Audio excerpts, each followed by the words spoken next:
I think no matter where you are in your life and what you're doing and what's happening, I think everyone could benefit from this retreat.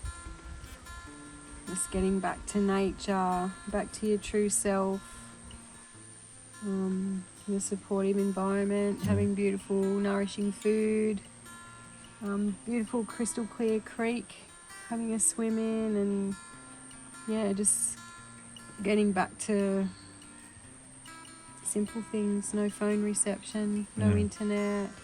Yeah. That's so good, isn't it? Yeah, I think there's a little bit of something that everybody could take away. What are you going to take away as you leave the space tomorrow? Probably less than I came in with.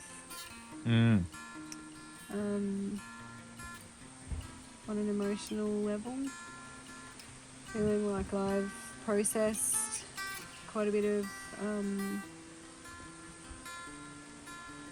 stuff I've been carrying around for longer than I've needed to. So yeah, it feels pretty good to have lessened my emotional load and have a little bit more clarity with things at the moment. Awesome.